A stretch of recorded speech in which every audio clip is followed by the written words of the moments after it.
जिस आदमी का नाम लेने से ये सारी पार्टियां कांपती हैं, नाम लेने से, उसके खिलाफ एफआईआर दर्ज कराई थी, मैंने नोटिंग करी थी। 49 दिन की सरकार थी, हमने इस्तीफा दिया, जो भी कारण है हमने इस्तीफा दे दिया। और उसके बाद इनको चैन की सांस पड़ी।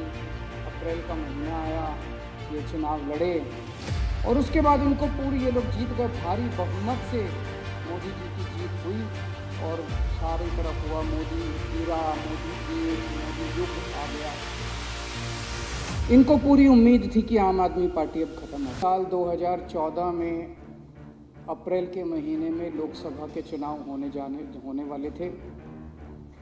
पूरे देश के अंदर 2013 में कांग्रेस को लेके बड़ी नेगेटिविटी थी।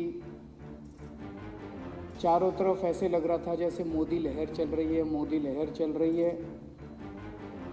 चारों तरफ देश के अंदर मोदी जी के बारे में चर्चा थी। अचानक 4 दिसंबर 2013 को दिल्ली विधानसभा के चुनाव हुए।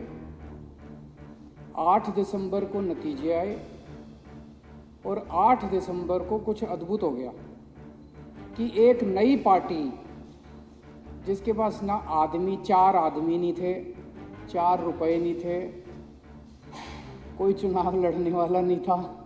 सारे मीडिया ने, मेरे को याद है चुनाव के 48 घंटे पहले भी इन मीडिया वालों ने हमारा एक स्टिंग जारी किया था। और एक नई पार्टी की 28 सीट आ गई और उनकी सरकार बन गई। और 28 दिसंबर को उस सरकार ने शपथ ली और सरकार ने काम करना चालू कर दिया। तो जो पूरे देश में मोदी लहर चल रही थी, अब चर्चा चारों तरफ हो गई पूरे देश में आम आदमी पार्टी की। आम आदमी पार्टी कहाँ से आ गई?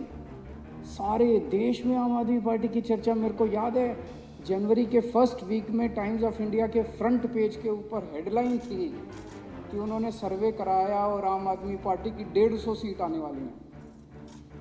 मतलब माहौल ये था चारों तरफ, लोगों को लग रहा था कि पता नहीं क्या करिश्मा होने वाला।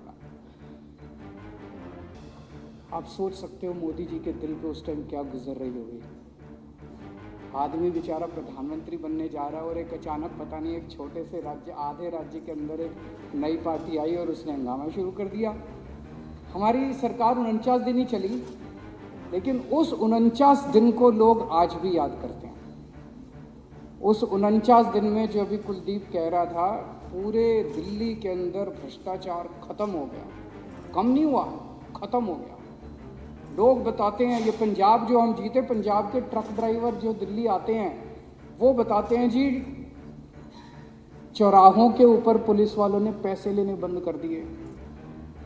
किसी भी डिपार्टमेंट के अंदर लोगों ने पैसे लेने बंद, हमने जारी किया था ना वो कि भाई आप कोई रिश्वत मांगे तो मना मत करना, उसकी सेटिंग कर लेना और रिकॉर्डिंग कर लेना।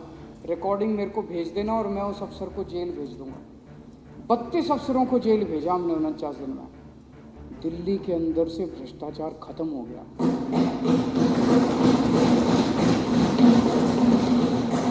लोगों ने कभी ऐसी सरकार देखी नहीं थी और उसकी चर्चा पूरे देश में। उसके बाद कोई महिला सुरक्षा को लेके 2-3 केस आए, जब दिल्ली का मुख्यमंत्री सड़क के ऊपर जाके 2 या 3 दिन के लिए रात भर में वहां सोया था। पूरे देश का सारा मीडिया हमारी चर्चा कर रहा था। मोदी जी तो, उनको लगा यार ये क्या हो गया, अभी तक तो चर्चा उन्हीं की चल रही थी। दिल्ली के अंदर बिजली के रेट एकदम से आधे हो गए, दिल्ली के अंदर पानी मुफ्त हो गया। और उस वक्त जो इस देश का सबसे अमीर आदमी था, उसके खिलाफ बाय नेम एफआईआर दर्ज करानी।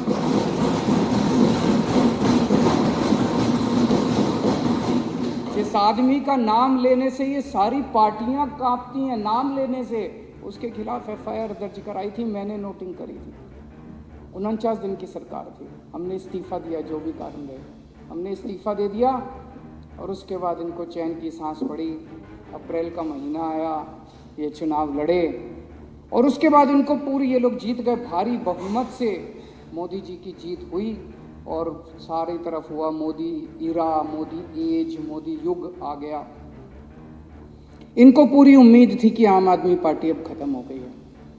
मेरे को याद है अमित शाह का इंटरव्यू आजकल काफ़ी चलता है, उसमें उनसे पूछा गया कि क्या आप केजरीवाल जी के साथ डिबेट करेंगे, तो उन्होंने कहा अगर 16 मई के बाद, 16 मई को नतीजे आए थे लोकसभा के, 16 मई के बाद अगर केजरीवाल जी राजनीति में कायम रहे, जिंदा रहे राजनीति में, तो मैं ज़रूर उनके साथ डिबेट करूंगा। उनको लगा कि अब आम आदमी पार्टी भी ख़त्म और केजरीवाल भी ख़त्म। पूरे देश के अंदर मोदी लहर थी, आंधी थी, तूफान था, भूचाल था मोदी जी का। मोदी जी महाराष्ट्र में चुनाव हुए, उसके बाद लोकसभा के बाद मोदी जी महाराष्ट्र जीत गए। हरियाणा में चुनाव हुए, मोदी जी हरियाणा जीत गए।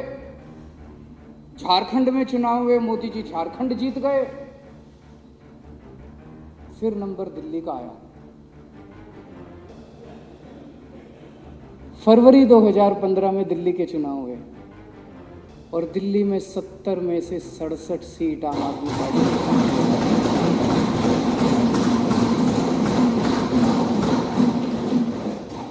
3 सीट पे सिमट गई भारतीय जनता पार्टी। मोदी जी की पार्टी 3 सीट के ऊपर सिमट गई।